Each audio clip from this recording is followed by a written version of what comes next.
not receive those vehicles because they go to the clean car states. That will be Minnesota. So I'm excited about this. I'm excited in the partnership that got done to make this happen. I also want to give a special shout out.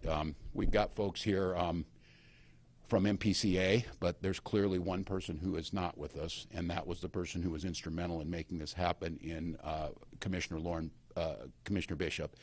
And I just want to say the dedication to that job, the dedication to making sure clean cars followed the established rules, and of course it went to a court case where it was unanimously upheld that this was the right thing to do, and Commissioner Bishop's work was instrumental in bringing these partners that you're going to hear from to the table to get this through. So I want to send her, Peter Tester, and the team over at MPCA a huge thank you for the work that they do, and to all the partners who made this happen. And so I'm going to turn this over to our host. I'm going to turn it over to, if you heard me asking a lot of questions out there, this is exciting for me to ask, what about? And what's really exciting is to ask about some of the critiques on this. Well, these electric vehicles don't work in cold weather climates. Well, isn't that interesting? We're in a facility that makes the battery warmers to make sure that they do work in that. There's always a fix. There's a fix there. And in a capitalistic society where the free market is operating truly freely, you're going to see entrepreneurs like Tom Moser and the folks here at PTI figure out workarounds, figure out solutions, and make that happen. And the way that setting the standard and setting those goals to try and meet forces that innovation rather than rolling backwards. So keep in mind, up until a few years ago, the United States, in all our states, were headed towards this goal, and everybody was going there until they were rolled back down. This is simply reestablishing where we were already going. This gives a goal for folks to get to, and guess what? In every single case, our entrepreneurs, our industries figure out a way to get there. They make it happen, and along the way they generate wealth, they generate jobs, they generate strength and property taxes in the community that make these great places to live. So Tom, thank you for having us, and we're grateful, and we hope that this spurs more innovation. All right, well, good afternoon, everyone. And to start, on behalf of all of the employees of Phillips and Timber Industries, I want to thank all of our honored guests for being here today. I can't tell you how excited we were to get a call last week and communicate this morning what was going on today. We told everybody it's business casual Monday. Half our employees had to Google what's business casual. We have been a while since we've all been in the office. Hansen got But we're truly honored to have everybody here today and talk about what we're doing. And clearly we are seeing electric vehicles grow at a very accelerating rate right now. We're starting to hit the inflection point. We're starting to see a lot more people buy vehicles. We're starting to see a lot more vehicle choices in the marketplace. And there's clear environmental benefits, but there's benefits of reduced operating costs, reduced maintenance costs, and a really great driving experience. I think if you talk to anybody that owns an EV, they'll tell you they'll never buy another car with an engine in it. It's that. As a company, we've been supporting automotive, truck, and off-road companies that have used internal combustion engines for the last 100 years. In 2020, Phillips and Timber celebrated its 100-year anniversary. As they adopt electrification, we're moving with them. And we really have three key technology areas that we focus on. Idle elimination, so allowing truck drivers to sleep overnight without having to idle their engines. Electric vehicle battery heat for thermal management, as we talked about on the tour today. Batteries in cold climates have to be managed and heated up to perform properly. And then electric vehicle charging, primarily for the automotive market. So those are the three areas of focus for us. The exciting thing about that, over the last 3 years, we've added 50 jobs here in Eden Prairie related to those three technologies, and we really believe over the next 3 to 5 years we're going to add 200 to 500 more jobs in this area on the back of the move towards electrification. It's very exciting for us, and we're delighted to be a part of it, and we hope that we can do our part to really make Minnesota a leader in this space. So there's room for leaders. There's room for leaders to understand cold climates in this challenging space, and we want to be that company. We want to support the state in the process. So I, again, thank you all for being here, and with that, I will introduce Dr. Rajan. Thank you. Thank you. My name is Raj, and I chair the board of Fresh Energy, a Minnesota nonprofit. Our mission is to shape policies that will ultimately deliver equitable, carbon-neutral societies. And Minnesota, our carbon emissions are not on track to meet the goals of the bipartisan 2007 Next Generation Energy Act. Our transportation sector is now the largest emitter of greenhouse gases. Minnesotans are already facing the effects of climate change. We are seeing warmer temperatures, and our farmers are bearing the brunt of larger and more frequent extreme precipitation events, alternating with drought. At the same time, tailpipe emissions continue to affect the health of Minnesotans, and our communities of color are disproportionately exposed to pollution from vehicles. If we can tackle this and mitigate that impact, we will be able to deliver on the promise of equitable public health outcomes. I took the message of the regional significance of this when I saw the headline, Minnesota becomes to become the first clean car state in the Midwest. I recall back in 2012, I had to travel out of state to buy my first low-emission plug-in hybrid, and again, a few years later, to buy my first zero-emission vehicle that was affordable. And I know that with this act, there will be people all over the Midwest who will be able to buy these vehicles here, right here in Minnesota. And with the abundance of renewable wind energy that Minnesota can produce, we can charge all these vehicles with power that is produced in Minnesota. That will increase the jobs, reduce emissions, and grow our economy. So this particular act, the Clean Car Standard, is going to open up. It's a big step in terms of opportunities for us to deliver the promise on investing in healthy communities, tackling climate change, and preparing us for a prosperous future. I thank Governor Walz, Lieutenant Governor Flanagan, and particularly the Minnesota Pollution Control Agency for bringing us here, and Fresh Energy is very grateful for this. Thank you.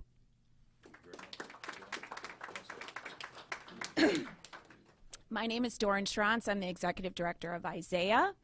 Isaiah is a multiracial, multi-faith, statewide organization working, we're a grassroots organization, and we're working for a healthy and just Minnesota where every single family can thrive. So everyone wants clean air, fresh water to drink. Everyone deserves a healthy place to live, and that's our starting point. But like many Minnesotans, we have been asking ourselves as we see the climate crisis unfolding right before our eyes in real time, what is our role and responsibility in this moment? So here in Minnesota, we are definitely on our way to heeding that call. And this Clean Cars Initiative and Clean Cars Rule is a perfect example of what's possible. This is an enormous step in the right direction. Transportation is one of the leading causes of pollution, and as has been said, 2,000 to 4,000 deaths per year are from pollution and hundreds of hospitalizations. And Black and brown communities in particular bear a larger share of this burden. But as many like to say, every crisis is actually an opportunity. And I think what we see here today is how we are actually taking a crisis and turning it into an opportunity. We can address climate change, we can address pollution, we can remake our economy, and we can do it in a way that makes a healthier and more just Minnesota in our future. But it's going to take leadership, everybody's leadership.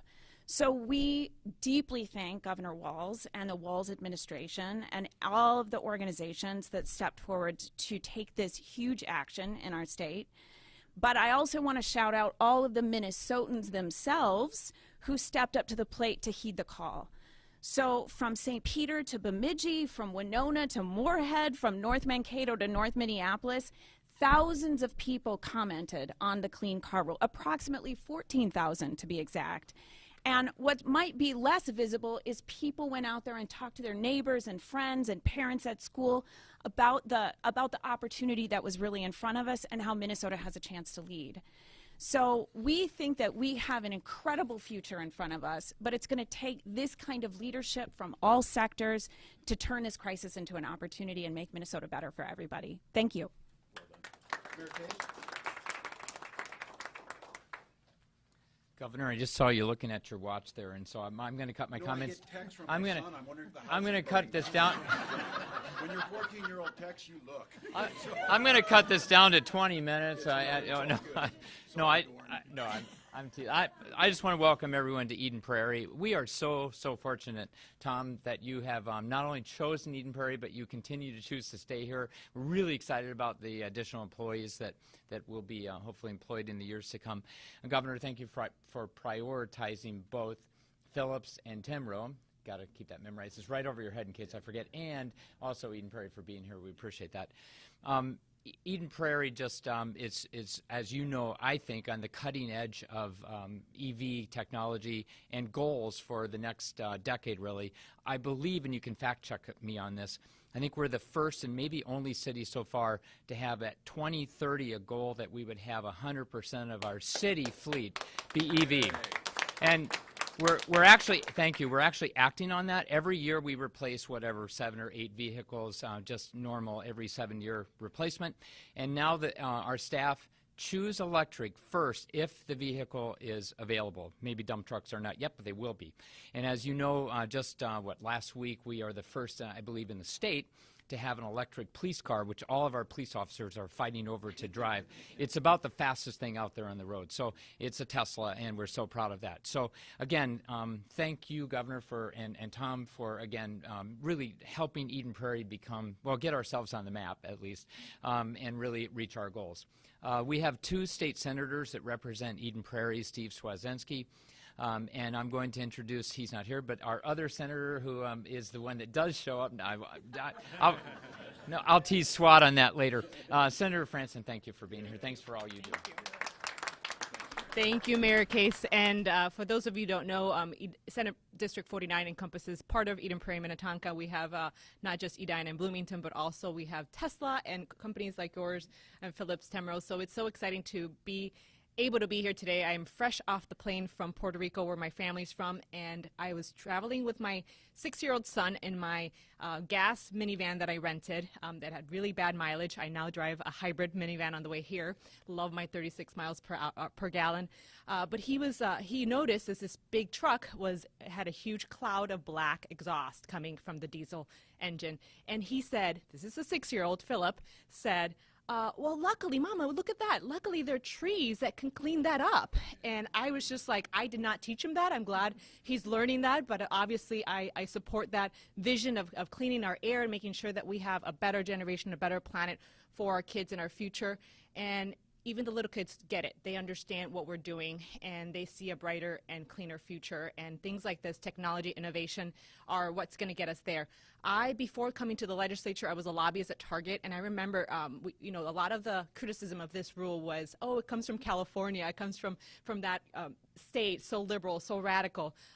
Usually there's a lot of interesting ideas that come from California, and we usually are on high alert when it comes to that when I was back in my other hat. But honestly, this is something that is leading. We are early adopters, if you will, in terms of a policy that's not just what a state is doing to signal the market, but it's also what companies like General Motors are doing. They're moving in that direction. It's not a mandate. It's more of where the economy, where the market, and where the demand of people looking for these vehicles are going. So I'm so thrilled that we have here in Minnesota companies like Phillips Timrå who are leading the way, helping us get there. And I'm so thankful for the leaders here. I do sit next to Senator Swazensky for 4 years in the Senate, and he always shows up with a big voice, as you all know. But I'm going to pass it on to a leader in our state. And thank you, Governor, for coming to Senate District 49, of course, and for having us here. I'm going to pass it on to a great champion for our planet and for the environment, and to leaving Minnesota a better state for all, Representative Rick Hansen.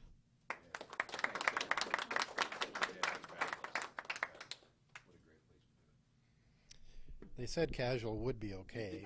So, Governor, I want to thank you. And if you remember when this journey began, we were at Kaposha Park in South St. Paul in September of 2019. So that seems like a long time ago, but in some ways it's a short time ago. And I am dressed like this because I came from my farm. I represent a blue-collar area, but I also have roots in agriculture. And for folks in my district and folks that I come in contact with in greater Minnesota, I want them to know that it's going to be okay.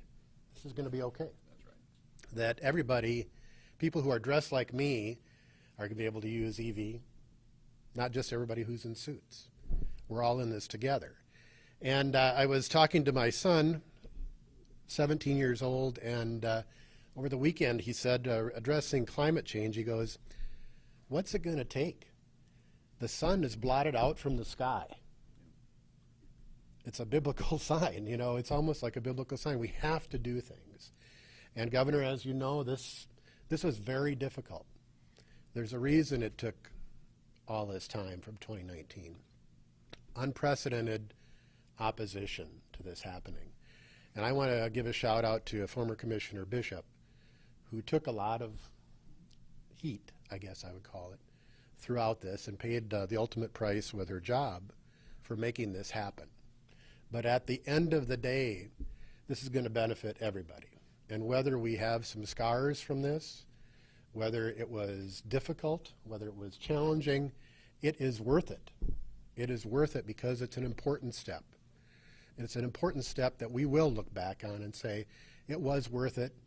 It was good to make this happen. It was a team effort. Chair Long, we fought this on the floor over and over and over again. The LCCMR was held up for a year. All environmental policy was held up for a year. Unprecedented. But I think maybe that opposition actually strengthened this, that we know that we're ready to go. And throughout all that negativity, we have to keep in the back of our mind the innovation. And hearing the innovation from the businesses here, that's what Minnesota was, and that's what Minnesota is, and that's what Minnesota will be, is problem solving. And when you provide a problem, rather than just saying, no, we're not going to do it, we fix things. And so thank you for the leadership for that, for your company, and all the companies out there that can make that happen. Thank you, Governor. Thank you, again, former Commissioner Bishop, for working on this and all the staff involved. And with that, I'm going to turn it over to Chair Long for some more leadership on the energy side.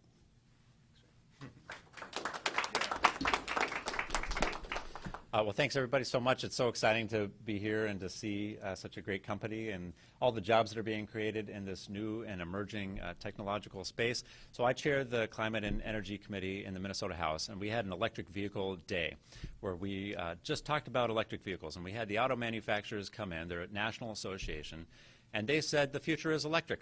The decision's been made. This is where manufacturers are headed.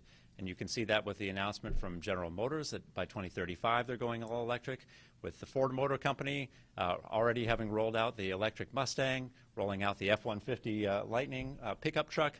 This is the future. But the question for us is Minnesota going to be leading, or are we going to be trailing behind? And we've always been a leader in clean energy. That's who we are. We're one of the first states to put out the renewable energy standard. We were one of the first states to set our Next Generation Energy Act goals, and we need to be a leader on electric vehicles too. My car kicked the bucket a couple of years ago, and I wanted my next car to be electric. And so I started looking around. You know, I live in Minneapolis, so you'd think that there would be pretty easy for me to find a car. I had to drive an hour and a half to a dealer to find the car I wanted. It's because there's just not a lot of inventory here in our state, and that's because the auto manufacturers are going to sell to the states that want it, to the states that are pushing for electric vehicles, and those are the clean car states. We're the first in the Midwest to be one of those, and that's just good for Minnesota consumers. That means we're going to have more opportunity to purchase vehicles using the great technology of the company that we got a chance to tour today, and that's going to benefit our state for jobs. It's going to benefit our state for having better cars to drive, and then also obviously for climate and clean air, where we know that we have a lot to do, with transportation being our #1 source of climate pollution in our state. So I just want to thank Governor Walz for stepping up, being a visionary, being a leader in this space, and knowing that we can't sit back and wait. We can't wait for other states to be first. We don't have the time for the climate, and that's not good for our economy or for Minnesota drivers. So thank you, Governor Walz, for your leadership. This is a great day. Thanks, Chair. Appreciate it. Well, it is exciting. I'm glad that Representative Hansen mentioned that. We were outside back in September of 19 and had young people there with us and had that vision, and then the incredible amount of work, countless town hall meetings, tens of thousands of public comments, and the work that was done to craft this. So it was a lot of work to get to this day, but as you can feel it here, when you can find these win-win-win things, it does feel pretty good. And the partners that are standing up here, and there are many, many more, those Minnesotans who made this happen. So we're really grateful. We're really excited. And again, Tom, it's great to see that this slice of the peripheral benefit of what happens with this. As you said, you've moved with the industry. As they moved, you've moved from carburetor technology into fuel injection and just on, and here we are. And this is one that, again, the opportunities for Minnesota to be on the forefront are immense. And so we're going to start today, and we just keep on moving forward. With that, any questions of this group? What's your response to the argument that this is putting California in charge of our environmental review? Well, that's untrue, and it's like many of our arguments, they're very superficial on this. We all know that this was a national standard. California went to court over the Clean Air Act and was granted the ability to do this. The other 13 states that followed along. Like I said, I think that this will be the national standard before long. We saw the last administration roll back some of these. Now it's coming back the other way. So it's used, as you heard Senator Franson say, it's used as like being scary or something like that. The sixth largest economy in the world is California. They've innovated on many fronts. We certainly don't follow everything, and we don't follow exactly as it goes. That's the rule that allows us to lead and do things that Minnesota needs to do. And again, I can't stress enough. Chair Long is right.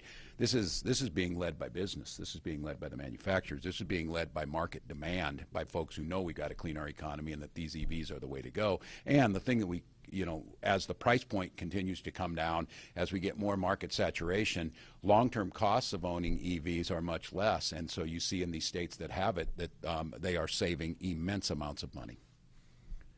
Can you give us a timeline of when buyers might be able to expect these new cars to come into the state? Is this happening? Yeah, no, as you know, this is ours because it gives the lead on it. This goes into effect January 1st, 2024. Peter, correct me if I get this wrong, that and then it's for model year 25 that will come out.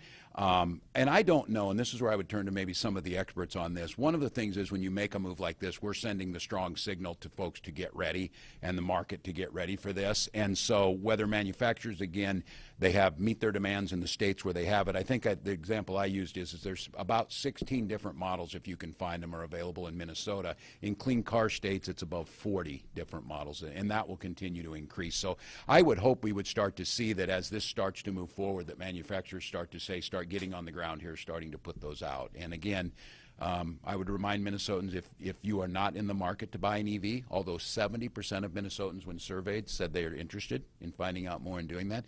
But if you're not one of those, there will be many options for you for an internal combustion engine.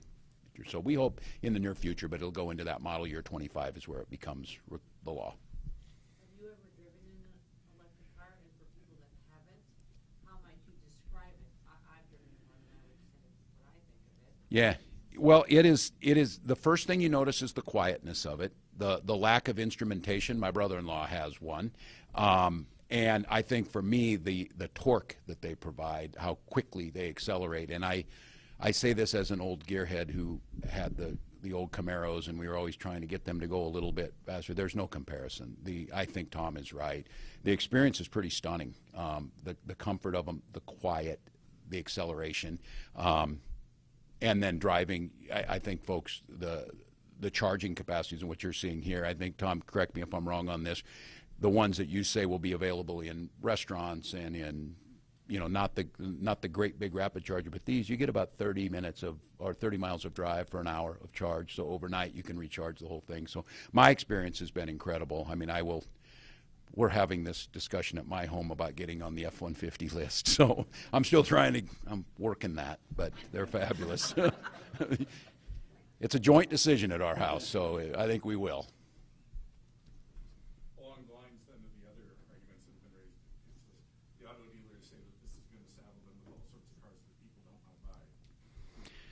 Well, that's not true either in the other states. And I remind folks of this. It seems almost stunning to me. It was 1984. Some of you with a little gray hair remember this. We didn't have the seatbelt law till 84. The auto dealers fought against the seatbelt law because it was going to add too much cost and people wouldn't buy new cars. That was the argument. And then, of course, we went through the perfunctory. Boy, that was much ado about nothing. The fact of the matter is there will be a demand here. They're not going to be saddled with these cars. As you've heard, people are driving hundreds of miles to find them as it is now. Once you have it in the Midwest, we will be a market for others. I think what you're going to find is I would anticipate the fight will be that they can't get enough, and they're going to be asking. And again, it doesn't say that each dealer has to have a certain amount. It's the manufacturers put them out. So if people are buying them in the Twin Cities, which it doesn't just appear to be a Twin Cities initiative, as we start to build out more charging infrastructure, whether that be at our state parks, whether it be at the rest stops, whether it be private businesses or multifamily housing units and things like that, people will start doing that more. But here's what I would say is, the 14 other states that have done this, that is absolutely 100% false. So the idea that you would bring that here and use the argument that was used in some of these other states, there is no data to support that whatsoever, that they will be stuck with those vehicles. What will it take to get a rebate passed in the state? I might let the legislators talk on this. Well, we worked really hard on that this session. It did pass the House this year to have yeah, so you can talk Senator Franzen. And the rebate that we created was a really good one. We had rebates for used vehicles. We had tiered rebates based on income, so we were trying really hard to address affordability and equity with our rebates. But we know that's the most effective policy to get additional folks to buy vehicles, and it was supported by the auto dealers. They were out there trying to push at the legislature for us to get that done. But I'm hoping next year, I think the antagonism that we saw around clean cars took up a lot of space on talking about electric vehicles. But so we were given a no electric vehicle policy of any kind from the Senate was the blanket approach this session. But I'm hoping that next year, now that the dust is settled and we're moving on, that we can actually take a real hard look at this, do EV rebates, do EV infrastructure, do the responsible things that we need as a state to help support the Clean Cars Initiative. That's great. I couldn't agree more. And I was talking with Tom. I again throw these things out there because this is what the discussion spurs that we should look about, and that's the legislators to think about tax credits for building owners who are putting in these charging stations and things, because there's some trenching work, there's the electrical work. They were saying out here these units are all prefabricated, ready to go. There's no additional training for the electricians, but if you could get some of these multifamily units that would get a tax rebate that would come back for installing these, we'll get that money back. It will come back and flow to us. So there's a lot of great ideas, but I think Chair Long is right. All talk around climate just froze in place because of the opposition to this. And as I said, I think there are hills to die on, and I never understood it on this one because it's the market and the manufacturers and the entrepreneurs and the business community, and everything is moving this direction. On COVID, your health department is having its first media call in nearly 2 months today. How close are you to potentially calling another peacetime emergency over the Delta variant? Yeah, we're not there yet. I'll be leaving this meeting and having that conversation, specifically dealing with schools in the fall. I do note to folks that Minnesota, one of those 15 states again, there's probably some correlations between the clean car states and the vaccination rates would be my guess. You guys could experiment and look at that. But being one of those 15 states that reached the 70%, we're now, I think, today 46th or 47th in the spread. It is increasing, and we have just about doubled in the last 7 to 10 days. We've doubled ICU beds. It was incredibly low. I think we went from 24 to 48 or somewhere in there today. And the same thing with cases. But the numbers of where we were, we're not seeing the overwhelming numbers in our hospitals that would overwhelm the system. But there is still every reason to be concerned. So what we're doing now is we're putting things in place, looking at how will we respond to this. It appears, and some of you heard this, the Delta variant, and just let this sink in, is 100 times more contagious. It's 100 times more contagious, and for several reasons. One is our seniors are pretty well vaccinated. It's preying on younger, and it's moving younger and younger, and we've got grade school age kids intubated in Mississippi. With that being said, we believe, and we're trying to formulate how this will be approached regionally. Early in the pandemic, there was talk about, well, why are you shutting down all areas of the state when certain areas have a higher population? That spread, and because there was no vaccine, and because there was no limit of where it could go, didn't make sense in states that tried it like Maine and Illinois. It didn't work very well. That may be where we go. So we've not talked about statewide emergency. The one thing I would remind, and again, these legislators don't need to be reminded, there were folks that said the emergency's over, there's no need to do this, we can handle it as a legislature. I would hope that they're thinking now about what that will look like, thinking about what things we'll need to put back in place. But anytime I get this question right now, we're taking it very seriously. We're seeing Cases increased, but not nearly as fast as the rest of the country. We're much better prepared this time around, but the real solution on this is we just need folks to get over any hesitancy they have and get the vaccine. The rest of us did it. The rest of us need you to do that. This has now been taken by over 3.7 billion people worldwide, and there are almost no cases of adverse reactions that require hospitalizations compared to what we're seeing now with this new variant. So those discussions are ongoing. We will start to, and again, I would just note, I don't think it's a healthy trend that our neighboring states are not reporting anymore. I'm a little bit concerned about that they have moved to weekly reporting rather than daily. And this thing moves so quickly. And I understand 7-day rolling averages are a better indicator of maybe where you're at in time. But direction of the pandemic, you can almost see day to day. And so with Iowa and South Dakota not reporting the same data, it's a little harder for us to track. So we're having those conversations of how do we continue to inform the public of where it's at? How do we continue to inch up? And we're seeing in those states that have had higher COVID incidences that the vaccines are starting to maybe catch up a little bit. People are now starting to take this more seriously. Another one? Well, we're grateful you're all here. To all the folks here, Tom, again, thank you for your hospitality. To the mayor for having this city is innovative. It attracts folks like this industry here. It is right to lead. You want a reputation that you're on the front end of this. These legislators have done all they can, and I do remain hopeful. I think we're all going to see in the next coming years of what you've seen, and I don't conflate weather with climate, but I do understand that severe weather events one after another are starting to indicate climate direction. With what we're seeing from Germany to central China to what we're seeing here in Minnesota, when the old timers are talking about it, it's been 60 years since we've seen it this dry. It's time for us to get serious and move. So I think this resistance will start to fade away, and all of these good ideas can start to be pushed through. And Minnesota, again, being the first state in the Midwest, really sets the tone, and I'm just incredibly proud of that. So thank you all. Well done. A little nervous on it.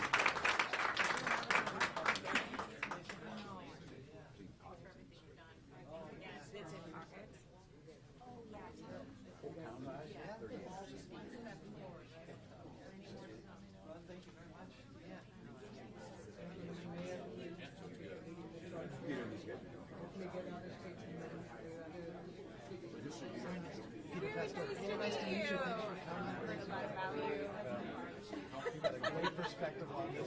It's like, let's go do it! Yeah, no, it's really. This is amazing. Thank you for staging that. Good idea. Very professional backdrop. Governor, thank you. Thanks for your work. And thanks for stepping up. Absolutely. And in the city.